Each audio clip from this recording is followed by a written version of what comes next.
That was a fake trumpet to celebrate a very real achievement. We have done it, folks. We have finally crossed over the 1700 rating range in chess.com in the rapid rating.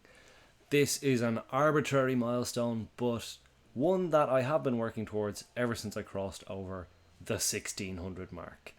And I know sometimes it can be a little bit foolish to get hung up on rating ranges, and I completely get that. You should probably still enjoy chess even if you're not winning your games. But this game will knock you on your arse frequently enough and make you feel inadequate and dumb that I think it's pretty important to celebrate milestones like this.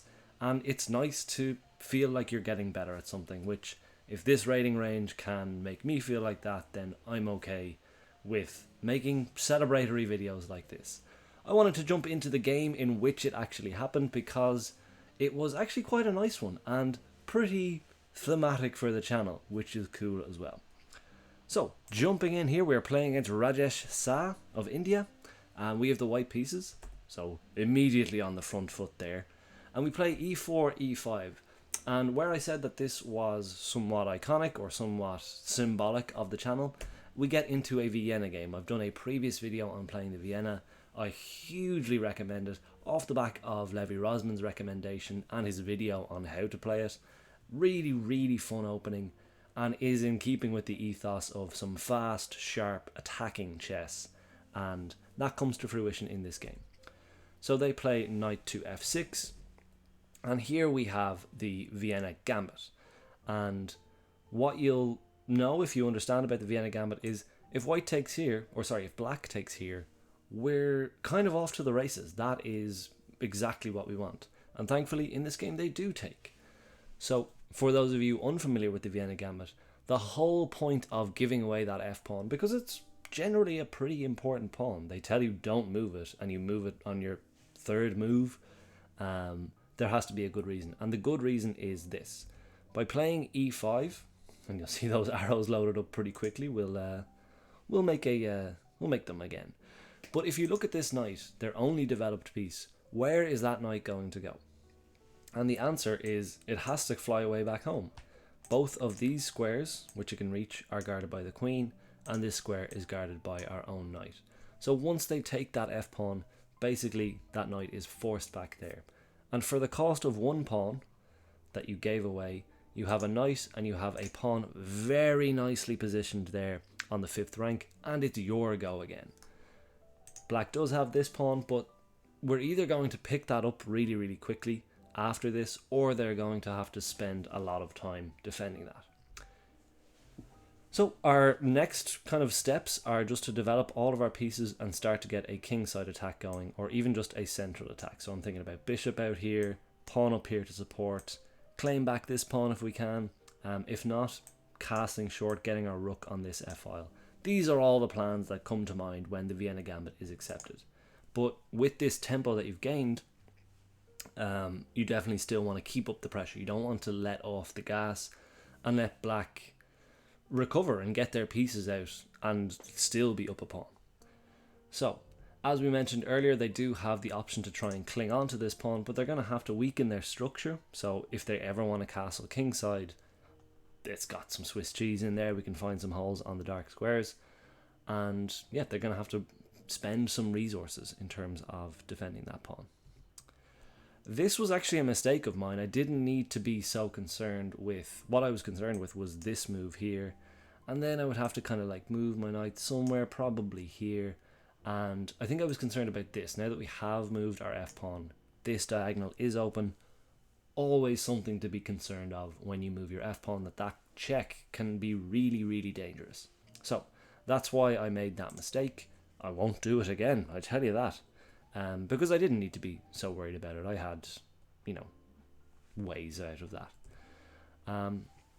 Queen up here, again, just trying to put a bit more pressure on this pawn and x-ray it. As you say, the queen is facing the king here. I don't love this move. I think there's probably other ways that they could have tried to untangle their pieces and claw back the tempo that they've lost in moving their knight back. We just try to hold on to this piece, which I'm pretty happy with. The computer likes straight away knight in here, basically because with the pawn here, That square is no good for the queen. That square is no good for the queen. And up here, the queen is a little bit open and vulnerable to attack. So she'd probably have to go back there with her tail between her legs. That's all fine. I didn't see that. For pretty much the next like 3 moves, the computer loves knight jumping in here, and for good reason.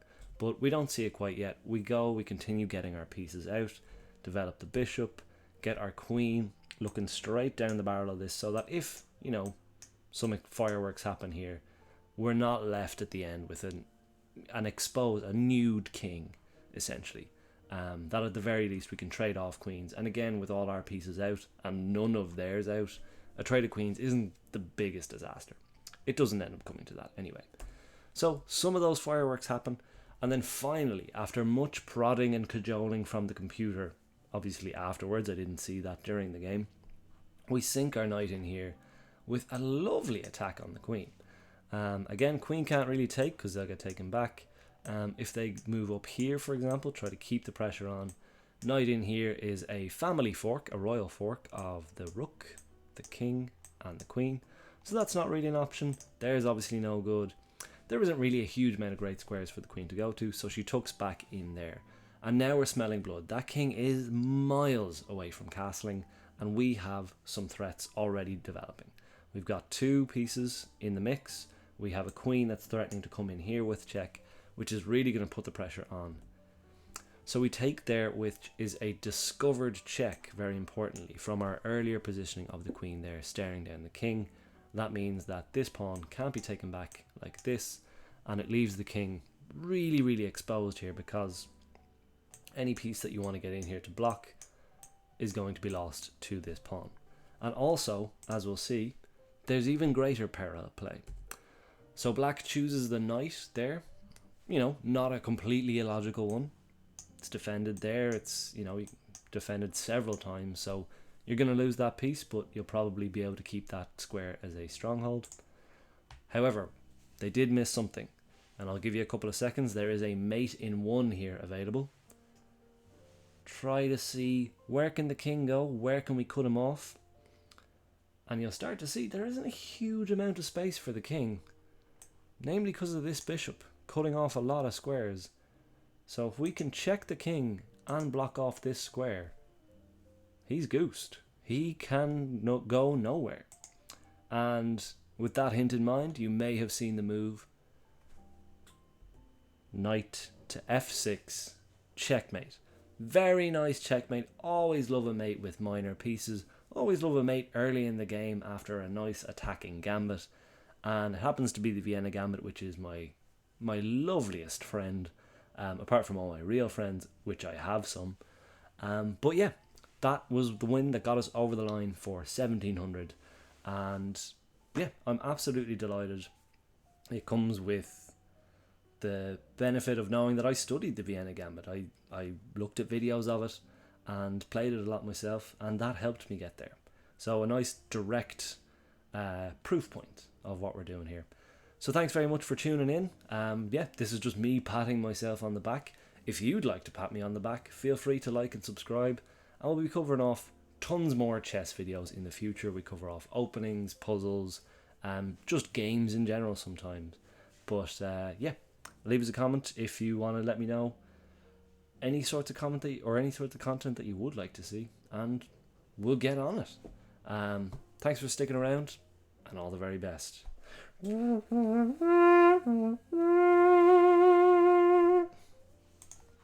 Bye.